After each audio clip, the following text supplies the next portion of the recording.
All right, folks. Oh, God. Look at my hair. Welcome into Pickaxe and Roll, brought to you by our good friends over on Bet Online and number 38. I am your host, Ryan Blackburn, at NBA Blackburn on Twitter, part of the Mile High Sports Podcast Network, and I am here to discuss Summer League. We'll get into all of that in just a little bit. Excited to be able to chat with everybody. On this Thursday night, the Nuggets are gearing up. They're getting ready to go. Everybody's pumped. Looking forward to being able to talk about it for sure. I'm your host. Thank you so much for tuning in. Hit that like button. Hit that subscribe button if you are new. Really appreciate everybody for stopping by. This is like Cedric says, that corner empty sponsorship. It is, I try to make a joke out of it because it's just fun. Cedric also says Liv's Moods also isn't going to go to Vegas, sadly. I actually met Liv on, was it Wednesday or Tuesday? It's one of the days. All of them kind of blend together, but I met Liv. She's very nice, good person, clearly just in it for the grind and very excited to hopefully get to know her going forward. And maybe we could do some collaborations. I met her up just a couple days ago. So good content with Guerrilla Sports for sure. All right. Before I get into all of the excess stuff, I got to pay some bills. This podcast, as you know, it's brought to you by our good friends over at Bet Online, your number one source for all of your sports betting needs this season, from baseball, golf, soccer, right on over to the top fights in UFC, MMA, and boxing. Every stat, every matchup, and even live odds and spreads. When the game's over, head on over to the online casino. Get in on a game of blackjack, poker, or unwind with some slots. Head on over to the website today. Use promo code BELIEVE, BLEAV, for your 50% off welcome bonus on a up to $250 deposit. Bet Online, the game starts here. All right. Thank you, everybody, once again for stopping by. Before we get into the Summer League stuff, let's chat. And also want to give one more shout out as I'm talking about people that I just met. Met Grace Jean over the course of these last couple of days. I met her yesterday. We had lunch. She's very awesome. She was just on the DNVR pod. She'll be on this show here relatively soon. Grace is doing great work. Make sure to go follow her. I think it's at Aaron Burr 27, I want to say. But she's a rising star in this industry for sure. Doing great stuff. All right, let's get down to it. But I did tease something over on Twitter. Want to be able to share it now. There was a report, a rumor. I'm not sure about the legitimacy of the source, but might as well talk about it.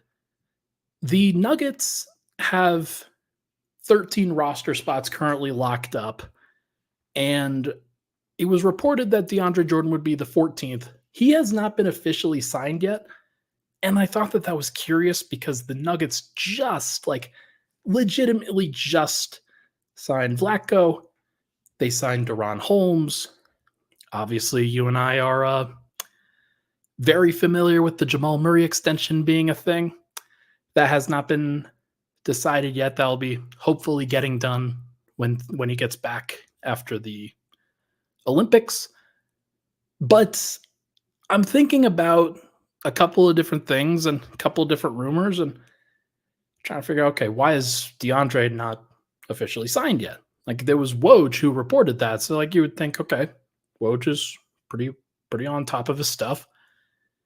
And the Nuggets just haven't made it official yet. I don't have any reason to believe that it wouldn't be made official here at some point. But with the Jamal stuff and with everything that's kind of going on, I wonder if there is at least a possibility that the Nuggets haven't signed him yet on purpose. And if they're trying to leave open 2 roster spots instead of 1 for a reason, coincides maybe with this Gary Trent Jr. rumor, came from somebody who I don't know whether they are legitimate or not, but growing belief that free agent Gary Trent Jr. would consider a below market 1-year deal to re-raise his value this season. That comes from Jake Weinbach. Look, that may or may not be true. If it is true, then the Nuggets would certainly benefit from having a guy who is a natural shooting guard, who could be a vet minimum target, take a 1-year deal, and then do the Bruce Brown thing and re-raise his money options and free agency by contributing to a contender. That to me seems pretty reasonable if that's what he wanted. His agency is clutch. He has been and like KCP's agency is clutch. I tend to think that in those situations, Denver's probably not going to get much of a benefit from clutch and anybody that's sort of represented by them. So I wouldn't take this with a grain of like I take it with an extra grain of salt and don't really expect anything like this to possibly happen. But it does sound like he's not going back to Toronto. So if there's not a team that has cap space like Detroit or Charlotte's out of cap space, I know that. Washington, I don't know if they want him in-house. If they don't want that, then the money dries up pretty quickly. So maybe there's a possibility that he would come to Denver. I wouldn't really expect that. I wouldn't be holding on to that. But it is kind of odd that Denver has not re-signed DJ yet when they just did the Vlatko deal. They haven't made the Dario Saric deal official as well. So I don't know. That one will get done. There's no way that they would go back on that one. But I don't know. Something to think about. Just an extra detail. As for the Russell Westbrook stuff, I would be a little bit hesitant as to when that comes out, because Russ at this point is like, it's entirely in the Clippers' court. Heard it on other shows. It rings true for sure. The Clippers, there's zero reason for them to do the Nuggets any favors. There's zero reason for them to try to facilitate things for the Nuggets to get better. And I don't think that they're going to.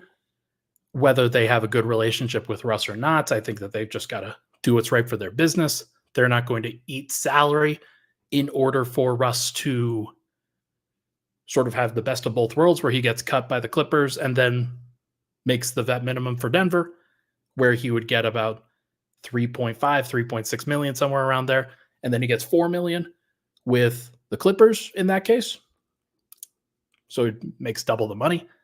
I don't think that that's exactly what is going to happen. I think that the Nuggets are going to have to acquire him via trade, or like they'll have to wait for the Clippers to get some sort, or like to figure something out where they trade him somewhere else and then somebody else eats that salary. So we'll find out.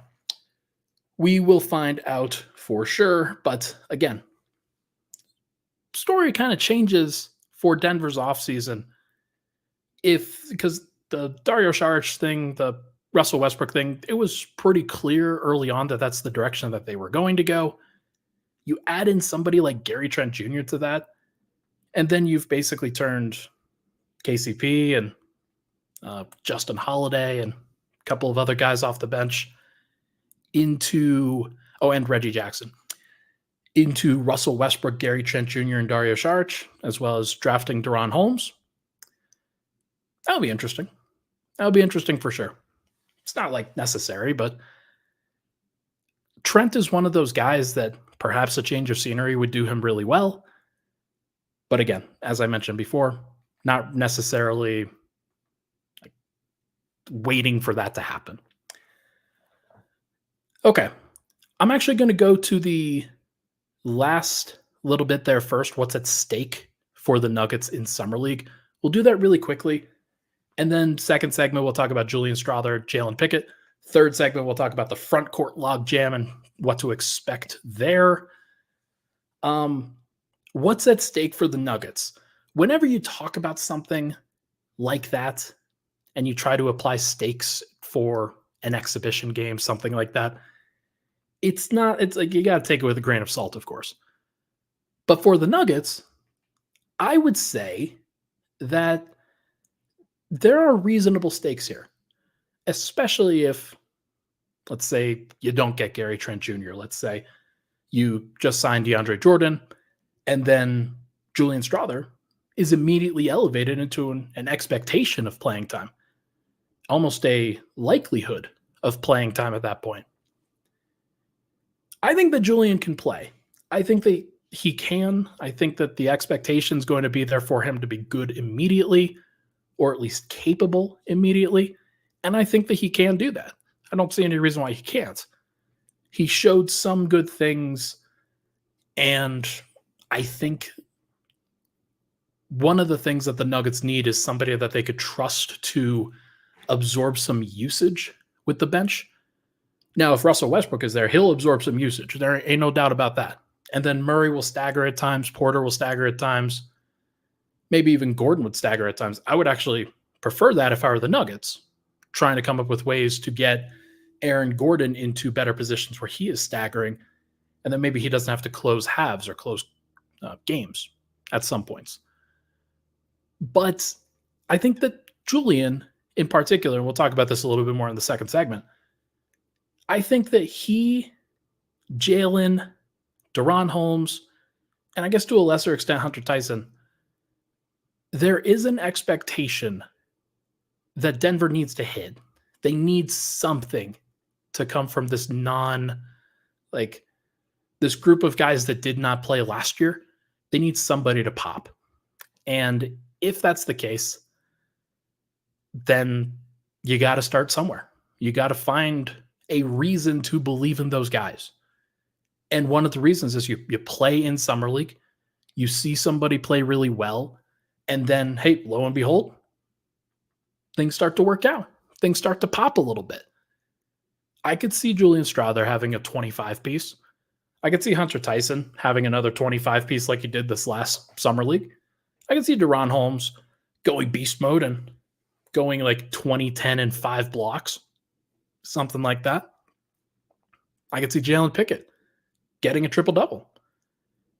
And if these guys are able to show on a consistent basis and the Nuggets are able to show that those guys are ready, I think it validates the plan that Calvin Booth has put forth, at least in some way, shape, or form. Obviously, the validation really has to start coming in the regular season and then into the playoffs, because that's when it really starts to matter. But again, it's got to start somewhere. And I think Malone in particular, he has to see a reason to play some of those guys. He has to see tangible reasons, tangible growth, things that the rest of the NBA would also be like, oh yeah, that makes sense. I get it. I remember Monte Morris, after the Nuggets drafted him in the 2017 draft, didn't play at all that year. 2017-18. 2018-19 mixed in with Isaiah Thomas kind of screwing things up a little bit. Monte Morris was one of the better backup point guards in the entire NBA immediately once he got on the court. I'm not saying that Jaylen Pickett can do that, but I wouldn't rule it out, right? Like, sometimes you just don't play, and Malone, for all the great qualities that he has, he needs you to prove it to him over and over and over again, and Jaylen just did not get that opportunity. So I think that there is a reason to believe in those guys. I think that there's a reason to think that Julian Strawther and Jalen Pickett in particular can play a little bit more than I think people were expecting initially. And this is the stomping ground for when that really has to start. Circumstances don't mean anything in this situation. Yeah, Summer League's kind of a mess. It's an exhibition game. Jaylen Pickett's 25. Julian Strawther's a gun. Like, he can absolutely go for a big number. And Jaylen Pickett's going to have the ball in his hands a lot more than he did last year when he was sharing the floor with Colin Gillespie for half the time. So I think this will be a great opportunity for both of those guys. And if they flop, that's going to be tough. That is going to be a tough situation for sure. So we will see. We will see. I'm looking forward to watching it. When we come back, we're going to start talking about, we'll continue to talk about Julian and Jaylen Pickett a little bit more. And then third segment, we're going to go over this front court log jam. And I also touched on some of the other players that are on this Nuggets Summer League roster. Should be fun. Appreciate everybody for stopping by.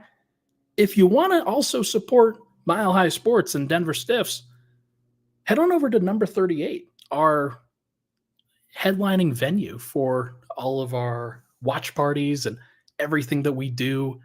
Number 38 is a great sponsor for Mile High Sports, and they've got a great venue in the Rhino area where you can get a whole bunch of drinks, a whole bunch of food, pizza, brunch, fried chicken, beers on tap, wine, you name it. They got it. Head on over there, have a party, inside, outside, don't matter. Make sure to go check it out and let them know that you came from us here at Mile High Sports. We'll be right back on Pickaxe and Roll.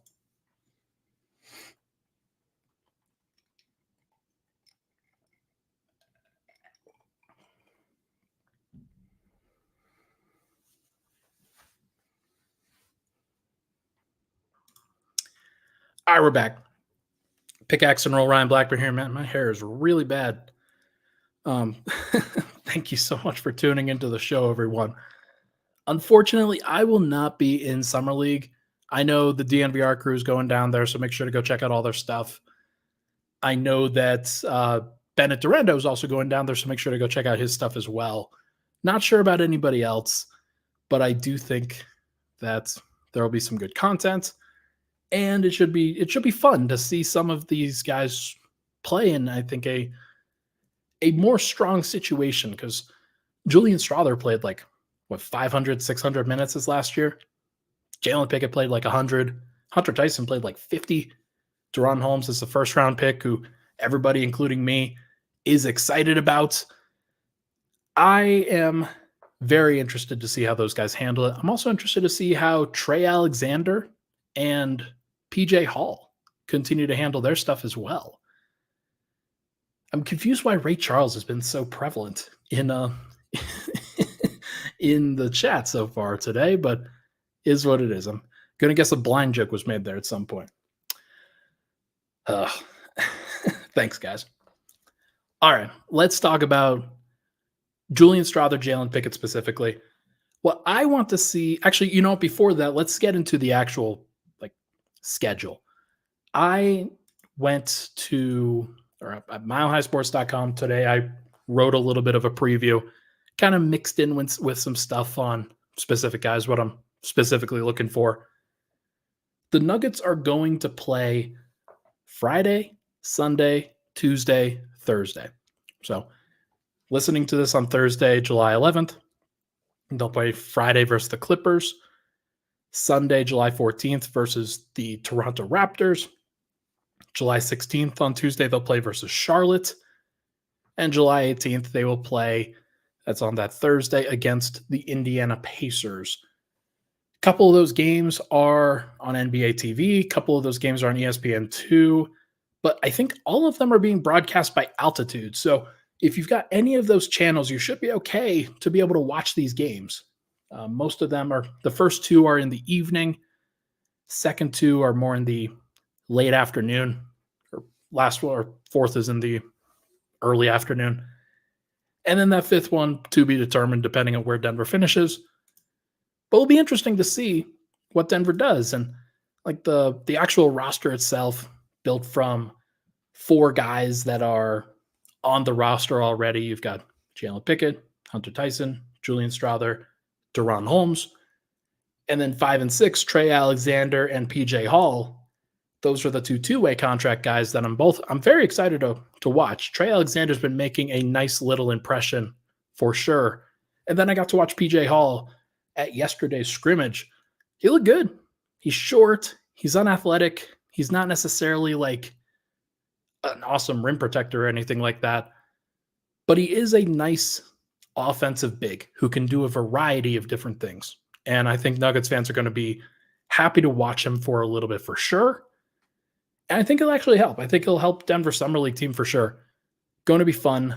Going to be interesting to see what those guys provide. But Trey Alexander, I think, is going to get some opportunities for sure. I think he's going to come off the bench initially. You got the 4 rostered guys and then PJ Hall at center. DaRon Holmes will play power forward as kind of that roaming Jaren Jackson Jr. kind of rim protector, but we'll see what he looks like in that situation. I'm curious to see how it plans out.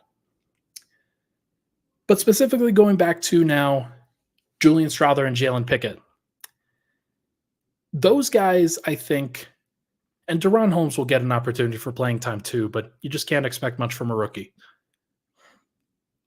Julian Strawther and Jaylen Pickett are the two that I've got my eyes on, because for Julian, right now, the only other shooting guard on the roster is Christian Braun. And Christian is unproven in terms of what he's going to be doing as a starter. Now, he'll have his moments for sure. And I think Denver's starting unit with him at the 2 and then Murray, Porter, Gordon, Jokic, it's going to be a great lineup because the other 4 guys are great and they fit extremely well together. Christian's going to have to figure out how to accompany that reasonably well. He's going to have to develop. He's going to have to play better. I think he will be better next season. I think he's going to take a little bit of a leap. I don't expect him to stagnate. I expect him to get better. And that's an exciting thing. You always want your young guys to continue to get better and improve. For Christian, I'm not sure what his actual ceiling is. He's not operating with this super high skill level or anything like that. But because of that, Denver can look for ceiling in some other ways.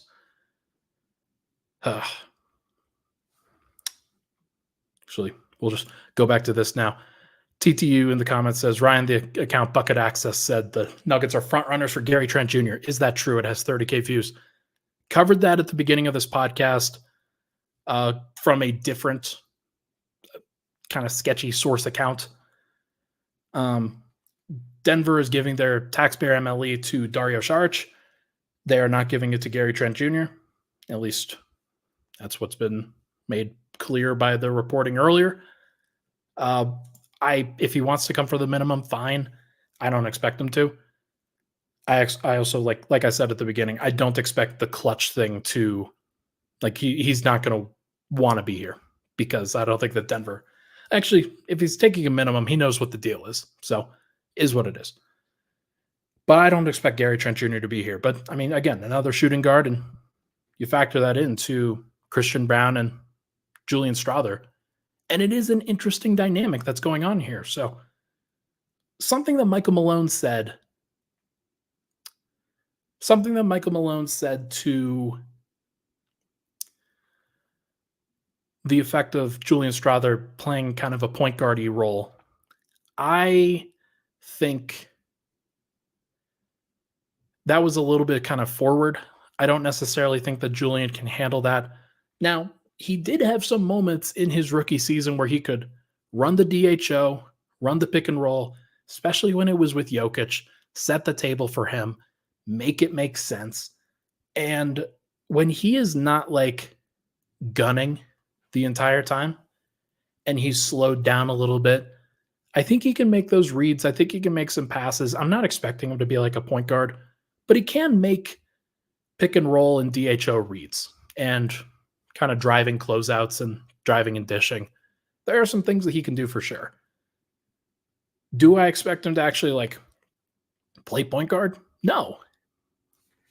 However, if for whatever reason the Nuggets decide, you know what, we're going to put the ball in Julian Strawther's hands and have him initiate for this entire game, whether it's game 1, game 2, game 3, game 4, game 5, whatever. There is a possibility that makes some sense for Denver. One of the things that I come back to when watching guys and trying to think about Las Vegas development, the Memphis Grizzlies used this as an opportunity for Desmond Bane to work on his point guard skills. He just ran point for the entire summer league in his second year or his third year? It was one of those two. I think it was his second year. And because they knew, look, you're a good shooting guard. You can make off-screen catch and shoot jumpers. You can spot up. You can defend. You can read the floor. But what you can't do is actually run pick and roll, actually be a secondary creator. So we're going to help you develop that.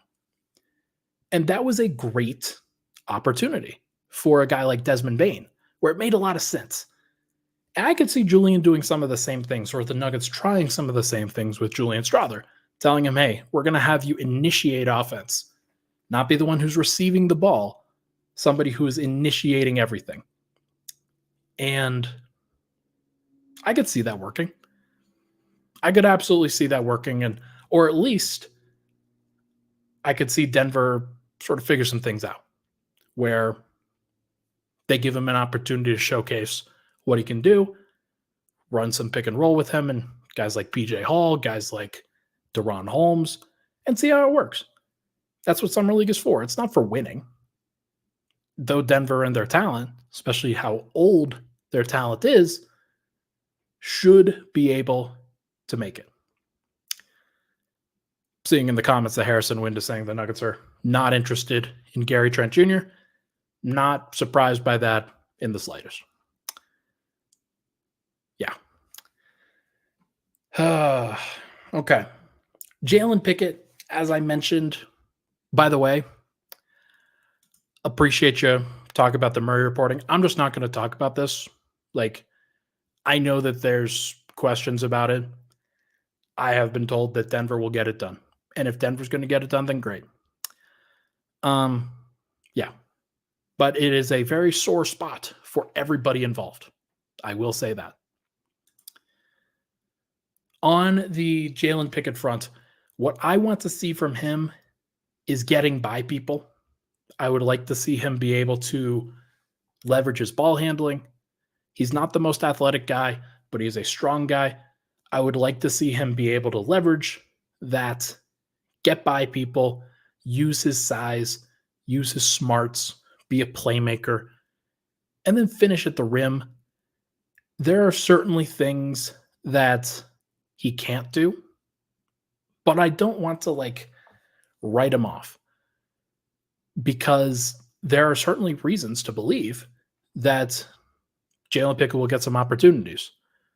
Like if you think about Murray's health situation, if you think about the fact that Denver right now doesn't have a backup point guard, we all expect it to be Russell Westbrook at some point, but there is a possibility that that is not the case. Then Jaylen Pickett right now is penciled in for backup point guard minutes. So how does he look? How does he handle that?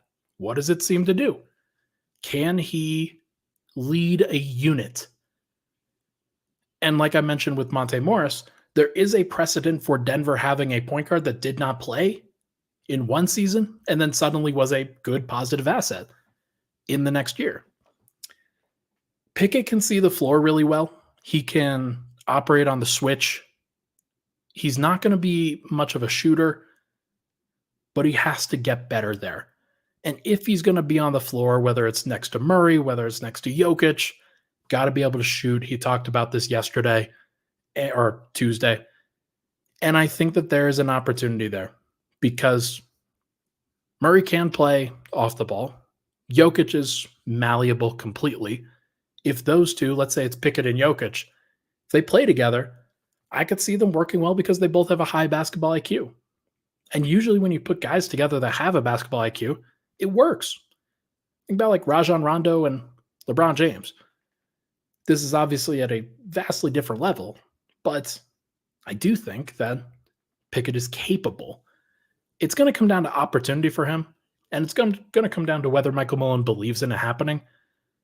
I'm not saying he's right or wrong, one way or the other, but I do want to see it. Like, if Denver made this their plan to sign him to a full-time contract, to make it like give him a guaranteed roster spot for multiple years, if that is the plan or was the plan, then I'd at least like to see it fail rather than not see it at all. And so the fact that Reggie Jackson played 82 games last year was a travesty, and it was clearly a flaw in Michael Malone and the team's plan. That was a bad thing that they did. And it is important, in my opinion, to use the entire roster and keep everybody healthy and make sure that even if they did get a Russell Westbrook or somebody else on the point guard market, that Pickett still finds a way onto the court at times. He doesn't have to play all the time. And if they don't get anybody, then he's going to have to. But to me, I just would like to see him run the team really well, operate well with the ball in his hands. I want to see him mix it up a little bit. I want to see him tough. I want to see him bust his ass. And most important thing for him is just to play with some confidence and know that he is ready, and then to showcase that to the team. That'd be great. Okay, let's take another break. When we come back, we're going to talk about the front court logjam and any of the other guys that you have questions about. Hit me up in the comments on this podcast, or if you're in the chat, ask me some questions about the other players on the Nuggets roster on the other side. We'll be right back on Pickaxe and Roll.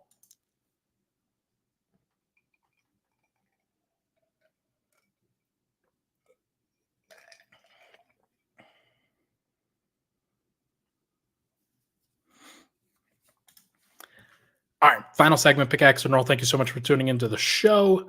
Appreciate all the love and support on the podcast.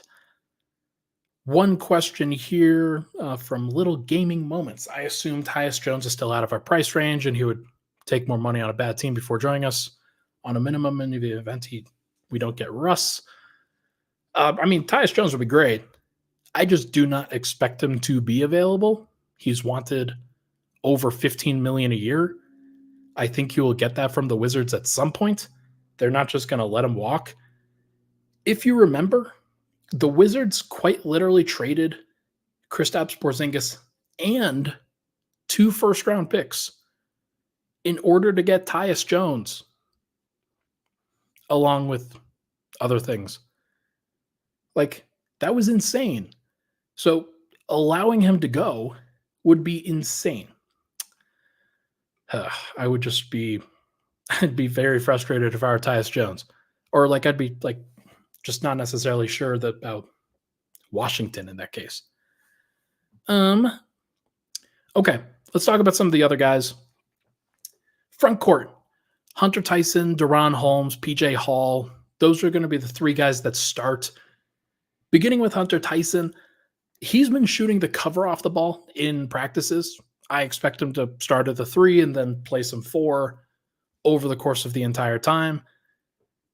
I'm expecting him to get a lot of opportunities. He's going to be a secondary driver when he catches the ball. If he's not immediately, if he doesn't immediately have a shot, he has the capability to put the ball on the deck a little bit. He's not super athletic. He doesn't have a bunch of burst. Going to struggle to get by guys. But Summer League is not necessarily the time where that's going to show up. If you remember, he was first team All Summer League last year. And so I could see him getting it again. That'd be cool. What a storyline that would be. Hunter Tyson getting back-to-back first team Summer League, and then hopefully that would be a great opportunity for him to break into the rotation, but I just don't really expect it this year with where Denver's rotation is at. Got Michael Porter, Aaron Gordon, Peyton Watson, just as your first 3 guys. Dario Saric, DaRon Holmes. Vlatko Čančar is also coming back. I just don't necessarily expect there to be a bunch of time for Hunter Tyson, but look, Denver's got some weakness in their shooting, and it would be nice to see him continue to shoot the cover off the ball. He's been their best shooter in practices so far, over Julian Strawther, over anybody else. And if Denver does need some shooting, wouldn't be the worst idea in the world to throw out Hunter, because kind of like with Pickett, he was drafted for a reason. And the reason in Hunter's case was shooting at the forward position. So that to me makes a lot of sense if Denver has Michael Porter go down for a game or 2, Aaron Gordon, Peyton Watson. I'd like to see Hunter get some opportunities at some point. It wouldn't make a lot of sense for him to just sit on the bench like that. So look, we will see what happens. Denver, I think, needs to be more creative with their rotations no matter what. So whether it's Hunter Tyson or somebody else, who knows? DaRon Holmes, I think a lot of people thought, hey, they're getting a backup center, getting a great guy who can kind of fill in as the backup center for the team. He's not going to play center initially for Denver, I don't think. He's going to play next to PJ Hall, and Hall is going to be their primary five. But I do think that DaRon Holmes will be the roaming rim protector behind him, kind of like the way that Peyton Watson does it for the second unit for Denver, or that somebody like a Jaren Jackson Jr. would do it for a team like Memphis. A good example there where you get a big man who's not necessarily like this high flyer. PJ Hall is not going to be blocking a lot of shots. I think that DaRon Holmes will get an opportunity to do that. And I think that by playing power forward, it will simplify things for him a little bit. Denver involves their center more than they do their power forward in all of their sets. And it just wouldn't surprise me if DaRon Holmes is camping out at the three-point line a little bit more than people expect. I don't expect him to be super involved, and that's fine initially. Now, I'd like to see them kind of shift up their rotations at some point. One of the rotations that I would expect from Denver is to have them start Trey Alexander next to Jalen Pickett, slide Julian Strawther to the 3, Hunter Tyson to the 4, and DaRon Holmes to the 5. And then you can see what happens when you've got a little bit more of a small unit. Everybody can shoot, everybody can space, everybody can drive. And that to me will be a good time for seeing what DaRon Holmes can handle at the center spot. Although the read I get on that is that he's not necessarily going to be great out of the gate, just because it takes a little bit of time to adjust. That could be false, and maybe he's great immediately, and I'd love to see that. But I just wouldn't write the story on him after his first 2 games. I'm not expecting him to be awesome immediately. I think he will be better in games 3, 4, and 5 than he is in games 1 and 2. So keep that in mind when you're evaluating Holmes initially. And then PJ Hall, as I mentioned, he's a guy who is, I think he's going to be really good at like a summer league, G League level. He's going to be one of those guys that can see the floor, is very smart. He was hitting some backdoor passes to Hunter Tyson and DaRon Holmes and guys like that in scrimmages. He can see the floor as a pivot, as like the fulcrum guy for the 5, where operating the DHO game, operating at the high post, kind of like what Jokic does. And I could definitely see him continuing to do that at the summer league level if the Nuggets are willing to cut, if they're not like getting swallowed up at like immediately in the paint. But if that's the case, you might see some high assist games from a guy like PJ Hall, which could be a surprise.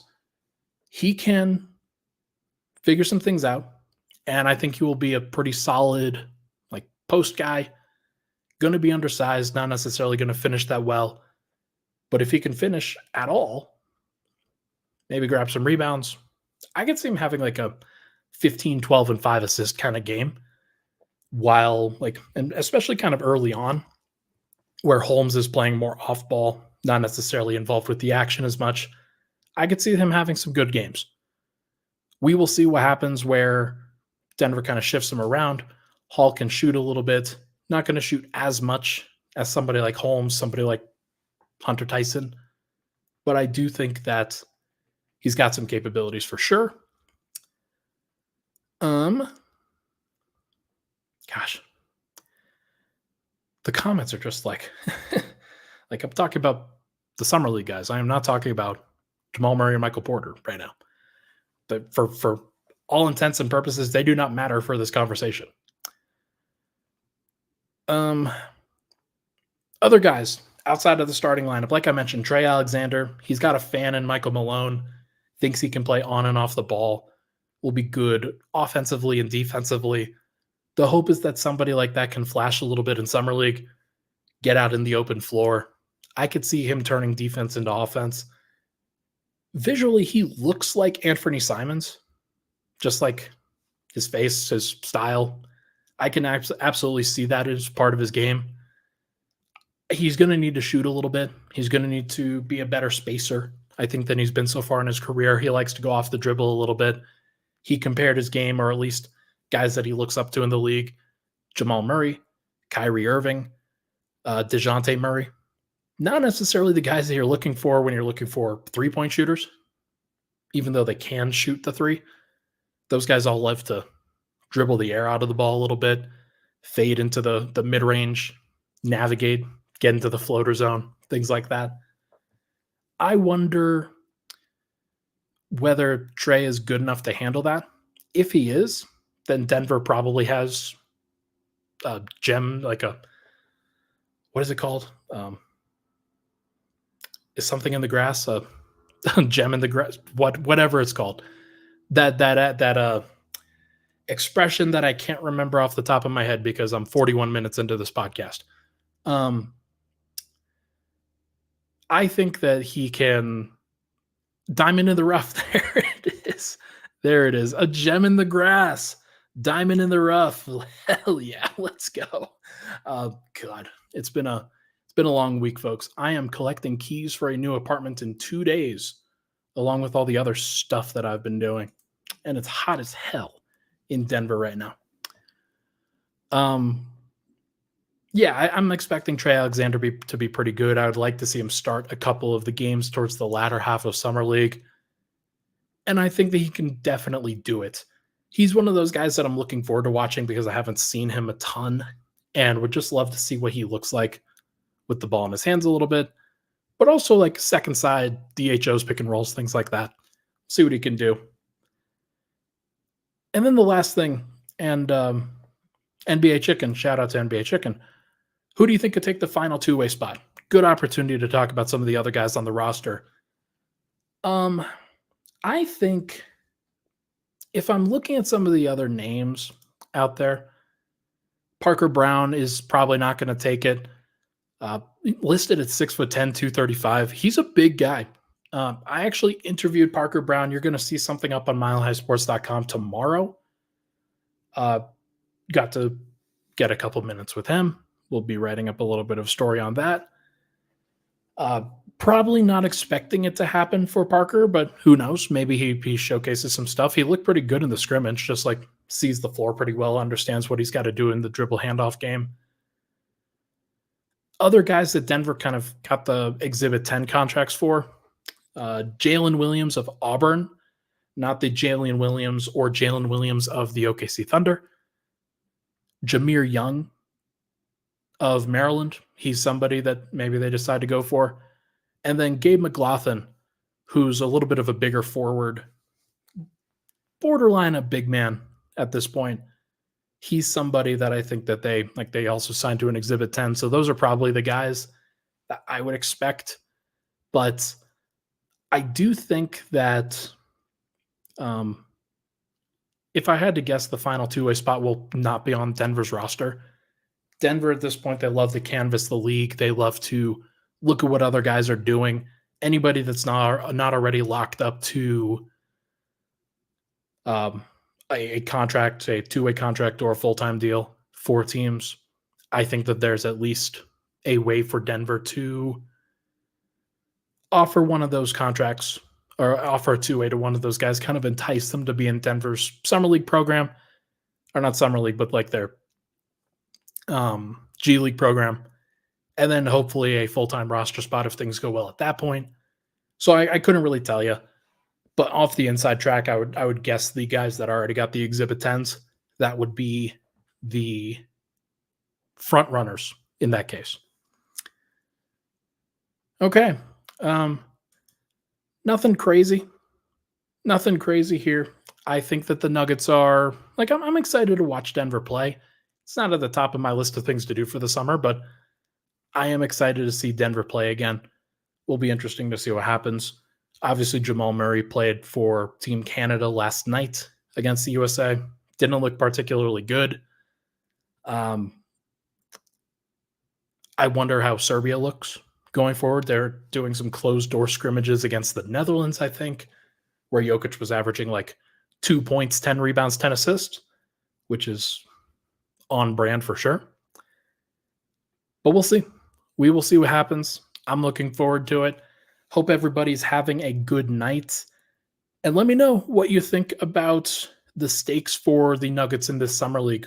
What is at stake for them for sure? Um, Brian, what are you most looking forward to tomorrow? I'll say DaRon Holmes just being on the floor. Like, it's always a great moment for rookies to get on the floor and you get to see them for the first time. Even if he doesn't play well, that's just like a very exciting thing for everybody. So if there's something to sort of take away, not always going to be perfect. And Summer League is never that. Like you get through one quarter of Summer League and you're like, okay, what are we actually watching here? But that'll be very interesting to see. Okay, that's going to do it for this episode of Pickaxe and Roll, brought to you by our good friends over at number 38 and Bet on the Line. Thank you so much for tuning into the show. Appreciate all the love and support on the podcast as always. Not sure if I'm going to do another podcast this week. Again, I'm collecting keys. I've got some things that I'm doing, but might see some content with myself and Swipa. Hopefully we could do a Weekends with Swipa episode. That'd be great. And if not, then you'll probably hear from me next week. Everybody, thank you so much for tuning into the show. Hit that like button, hit that subscribe button on the way out. I will talk to you guys